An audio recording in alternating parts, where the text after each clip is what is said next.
I'm going to invite Dr. Campbell and Nelson back up to join us.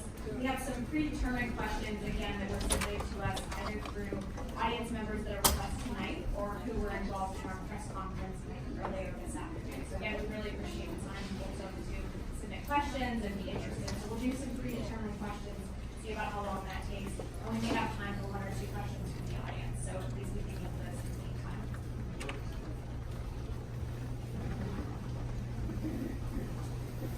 I'd like to start on the credibility crisis in nutrition science. Probably our most popular question or series of questions were around the scientific research. We had Cheryl True from Davenport, Iowa, and Petito Bridon from Luxembourg, who asked very similar questions, which were when reporting on new scientific research, how important is it for the media to include one, the entity that paid for the research, and or the potential conflicts of the researcher?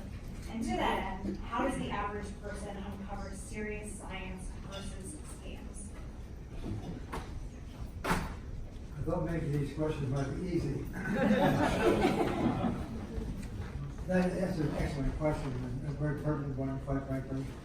It's not easy to determine that because if you look at the publications, you'll see, and you should do that, you'll see the conflicts of interest statements that are often made. You can see that. But that isn't necessarily to tell the whole story. Because sometimes people will not put down, let's say, support they've gotten from before or that kind of thing. Maybe they only put the stuff down on the paper on which they're working. They don't necessarily put down their usual practice of associating with this group. So it's a little bit of a week to do that. It's so hard to decide.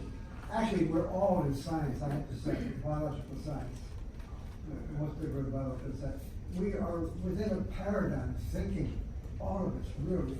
To some extent, we all have a conflict. So we're living within a system that tends to reward discoveries, if you will, that can lead to drugs or something like that. And it's a way of thinking in science that I'm personally really anxious to change. Just to change the whole definition of the field itself, in a sense, to get away from that. But to answer this specific question, I'm at a loss. I've been asked that question many times, but definitely look to see, who's funding the study. It can tell you something. It doesn't tell you everything. But it's just the way it is.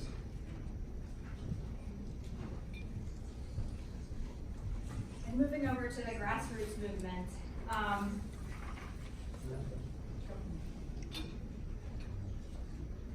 So you and your dad have been traveling around the world with the Healing America tour. Can you talk about some of the great things that you've seen, particularly with the pod networks? Yes, I do want to talk about that. But before I do, I wanted to, sometimes I'm not sure he likes it when I do this, but I'll say something. Well, no, this is about you.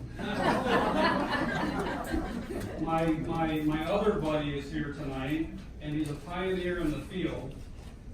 His name is John Corey. He produced Forks Over Knives. Stand up.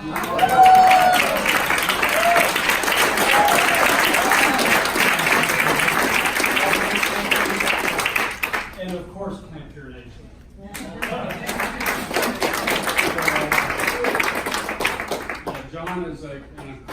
John's an accomplished filmmaker, really, really good at what he does, and taught me so much about filmmaking. So kind of a mentor to me. So we've been around the country touring and talking to different audiences, and the most gratifying thing is when we see people who come together in pods. And so we have so many pods now, but just a few, just some examples of things that we've seen.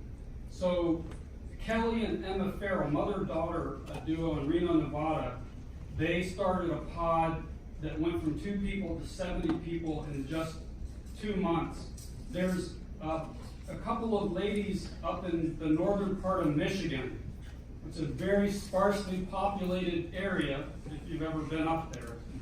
And they started a pod now that has over 1,000 members. And some of the members drive 3 hours just to get to the pod. It's just so incredibly impressive. There are people who are, doing educational events. There's a group in Davenport. They've been appearing on the local TV show, sharing the message. There's a guy, Billy Taylor, 75-year-old man from Braxton, Mississippi, who watched PlantPure Nation, and he was inspired to start the Braxton Growers Pod in his tiny community of 200 people. And so that's happening. We have pods overseas. So there's a guy in Ukraine just set up a vegan bed and breakfast. I don't know where it's located, but you can probably find it if you're interested. There's someone in the Punjab, India, the Versa Project. They've started a pod, but in addition to that, they're doing a lot of amazing things, helping with small entrepreneurs, especially rural women in India. And so they started a pod. We just got our first 3 pods in Africa, in South Africa, Uganda, and Kenya. So lots of stuff happening, and that's just what I love about what we do, because it's tapping into the creative impulse of people everywhere, the desire for people to connect with others and make this a better world. And so lots of good stuff.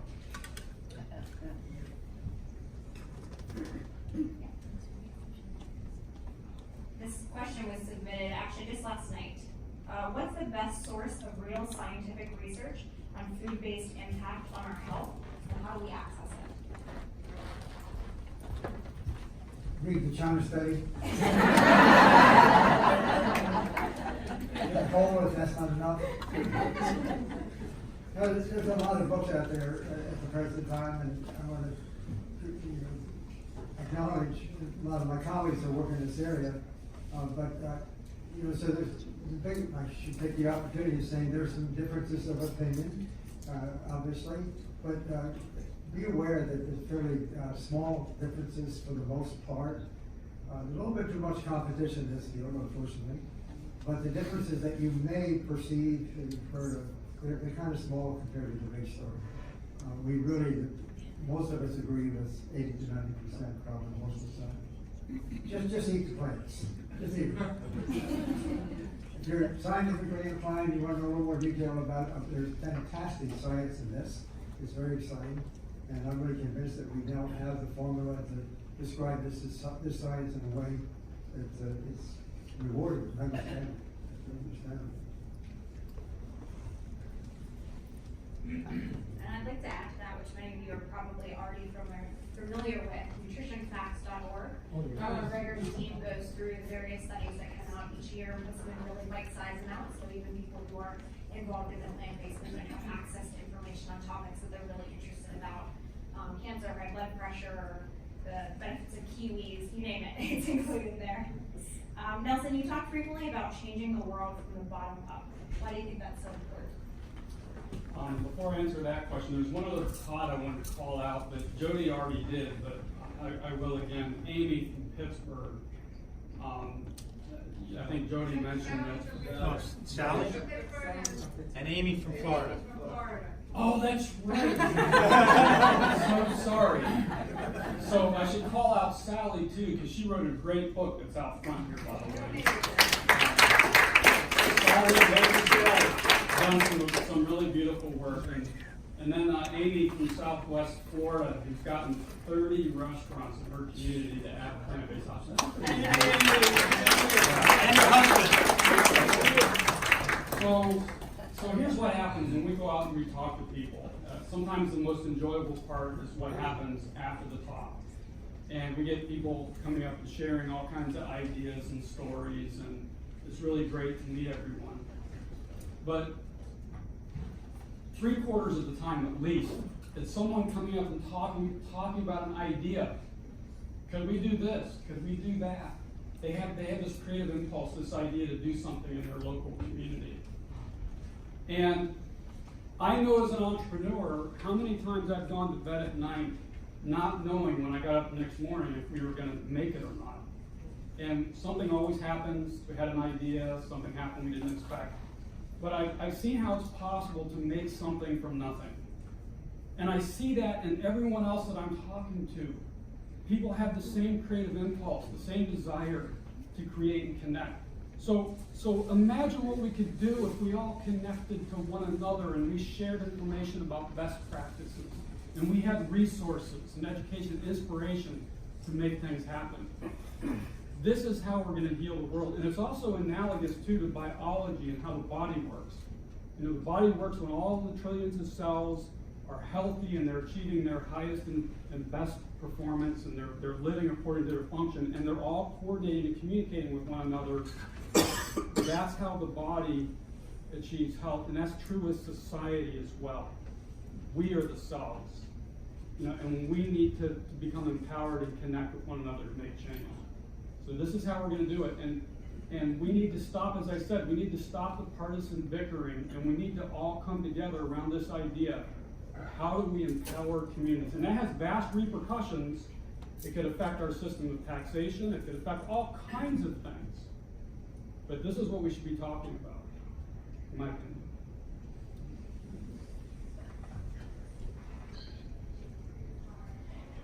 Dr. Campbell, how could we enlist physicians to participate as patients so they could see their own health improve? This question was submitted by Phyllis Staines.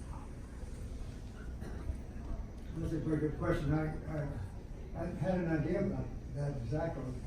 I've been actually suggesting to some medical people that first off, in medical school, medical students and residents, in fact, usually go through rotations that many of you may know about, 6 to 8 weeks or something of that sort. And I have been suggesting to them that if they would just take half a rotation, 3 weeks, let's say 4 weeks, something like that, and they take our online course, if you will, to do that. I know this sounds like selling something. I don't get paid anything for this, I have to say that. It's totally nonprofit. But in any case, to take that, and while they're doing that, to actually eat the food for that 3 weeks that they're working on this course, these courses we have, and then do the before and after labs. Just had a conversation, when was it, just today, I guess, yesterday, with the medical school who was talking about that possibility. I'm convinced if they ever agreed to do that, we could just practically change the whole medical system. Regardless what medical specialty they might be working in, just they become aware of this very enormous power of nutrition to work. And so in other words, just watching, learning, and then while they're doing that, eating the food, do the before and after, and also done these before and after sessions. How many times? Quite a number. And others have done it now too. Yeah, a lot of people. And so the results are spectacular, as many of you may know. So, I think it's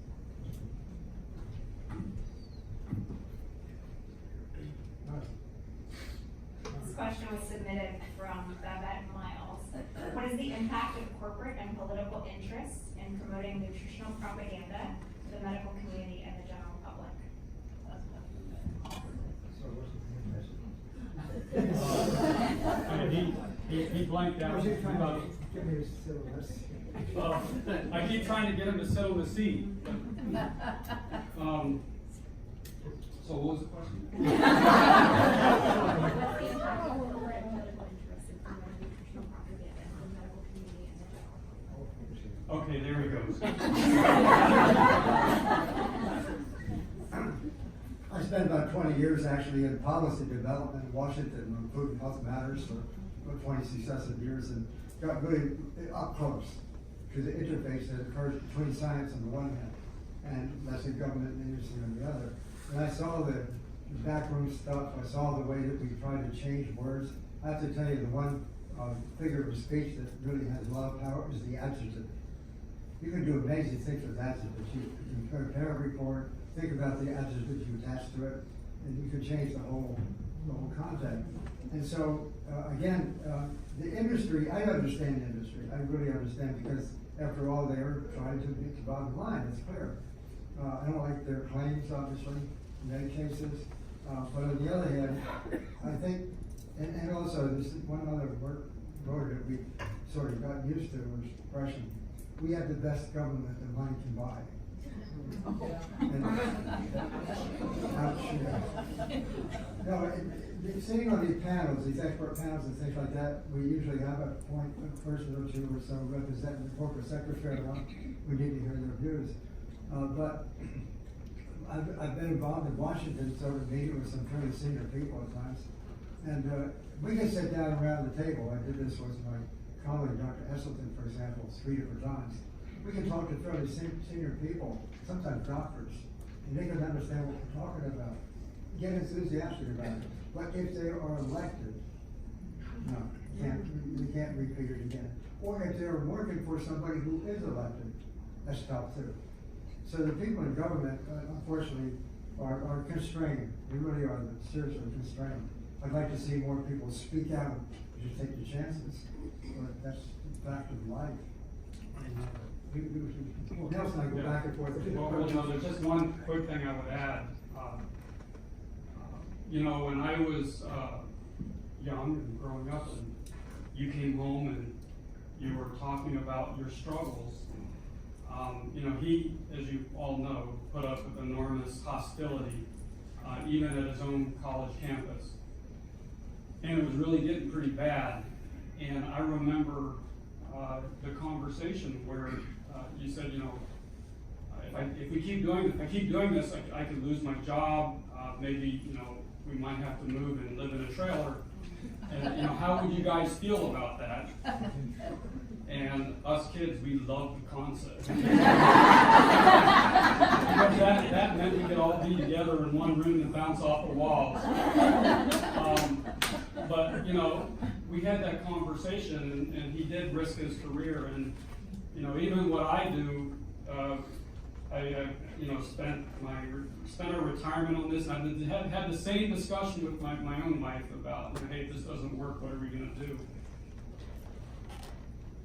I think that as a society, we also need a moral and, if you will, kind of a spiritual renewal. And I don't necessarily mean something that's a defined religion, so don't misread what I'm saying. But I think we need to ask ourselves, is it worth doing that?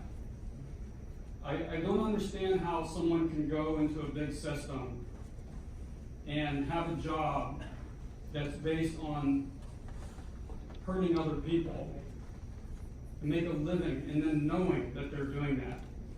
I know we have to make a living, but, you know, maybe sometimes it's okay to move into a trailer or a tiny home. I mean, I really think as a society, we have to ask that question. Are we being moral? We need to have that discussion. So, it's like you're going to bring that into it.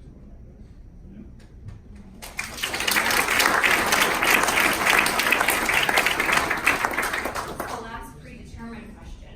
Nelson, do you see parallels in the climate issue in terms of issues surrounding the science and nutrition science? Yeah, so I learned this one from my dad. As I said earlier, made earlier comments, climate's an infinitely complex system. Climate scientists have looked at that the same way nutritional biochemists have looked at nutrition, and we miss the complexity, and that's coming back to haunt us now as these feedback loops begin to spin up. It's a much more serious issue than people understand. So I'll just leave it at that since I spoke to it earlier. But a lot of parallels. We're having a little bit of technical difficulty, so I can't bring around the microphone, but if any audience members would like to raise their hand and come up and ask a question. Or if we hear it, we can restate it. Perfect. Yeah. Please don't stampede the stage.